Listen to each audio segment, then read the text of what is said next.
దేశ యువతకు విద్యార్థులకు భవిష్యత్తుపై భరోసా కల్పించే పరిణామాలకు కాంగ్రెస్ అగ్రనేత రాహుల్ గాంధీ శ్రీకారం చుట్టారని కాంగ్రెస్ సీనియర్ నేత మాజీ మంత్రి రఘువీర్ రెడ్డి అన్నారు. కేంద్ర మంత్రి ధర్మేంద్ర ప్రధాన్ రాజీనామా నేపథ్యంలో స్పందించిన ఆయన ఇది మోడీ ప్రభుత్వ అహంకారానికి పతనానికి నాంది అని వ్యాఖ్యానించారు. ఈ సందర్భంగా రాహుల్ గాంధీకి ప్రత్యేక శుభాకాంక్షలు తెలియజేస్తూ యువత సమస్యలపై కాంగ్రెస్ పార్టీ నిరంతరం పోరాటం కొనసాగిస్తుందని రఘువీర పేర్కొన్నారు.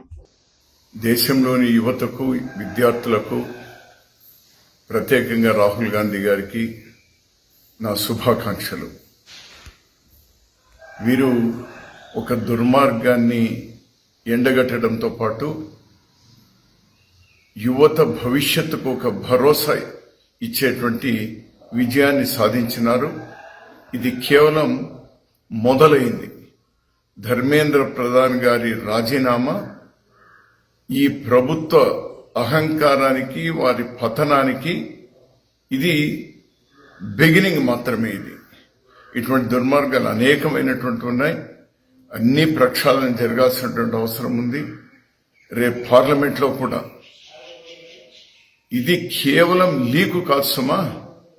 ధర్మేంద్ర ప్రసాద్తో కలుపుకొని వాళ్ళ పార్టీలో ముఖ్యమైనటువంటి వాళ్ళ చేతులు డెఫినెట్ గా డర్టీ అయినాయి. డెఫినెట్ గా దీనిలో డబ్బులు చేసుకోవడానికి డెఫినెట్ గా ఈ లీకులు 152 లీకుల్లో మెజారిటీ ఆఫ్ ద లీక్స్ వాళ్లకు ఉద్యోగాలు ఇప్పించుకోవడానికో వాళ్లకు సీట్లు ఇప్పించుకోవడానికో జరిగినటువంటి తతంగం. ఇదేదో ఆషామాషి లీక్ కాదు ఇది. అందుకోసం యువత అంత భగ్గమన్నది విజయం సాధించింది. రాహుల్ గాంధీ గారు పట్టువదలు విక్రమార్కులుగా అతను చేసినటువంటి పోరాటం అంతా ఇంత కాదు. ఈ ప్రజాస్వామ్యంలో ఇది అవసరం. ఈనాడు వాళ్ళ అహంకారం అనేటువంటి కొమ్ములు విరిచినారు. రామ మందిరంలో జరిగినటువంటి దోపిడీ, రైతులకు సంబంధించి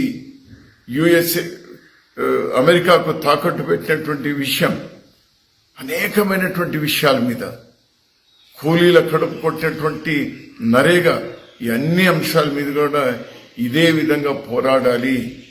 భారతదేశ ప్రజలు మరీ ప్రత్యేకంగా యువత మేల్కొన్నది. ప్రభుత్వం మోడీ గారు ఎవరితో పెట్టుకోకూడదో వాళ్ళతోనే పెట్టుకున్నారు. పతనం మొదలయ్యింది. రాహుల్ గాంధీ గారు పోరాడినటువంటి తీరు ఒక ప్రతిపక్ష నాయకునికి వాళ్ళు పోలీసులు చెప్పి, ప్రభుత్వమే చెప్పి అతని మీద దాడి చేయించడం, అతని ముక్కు మీద గాయమై రక్తం రావడం, అతన్ని మరీ హీనాతిహీనంగా అతని మీద ప్రవర్తించడం, ఈవెన్ ప్రియాంక గాంధీ గారి మీద, ఇవన్నీ ఉన్నా కూడా అవి పట్టించుకోకుండా ఇష్యూ ఫోకస్ చేసినారు. He is the leader, he is the hero. అందుకోసమే నేను చెప్తున్నా, వినాశకాలే విపరీత బుద్ధి అని గతంలో కూడా చెప్తున్నా, ఇప్పుడు చెప్తున్నా. వారికి వినాశనం మొదలైంది, పతనం తప్పదు. అన్ని విషయాల మీద కూడా పోరాడండి రాహుల్ గాంధీ గారు. మీ వెంట యువత, విద్యార్థులు, మహిళలు, రైతులు అందరూ మీ వెంట ఉన్నారు. Please fight. We are with you.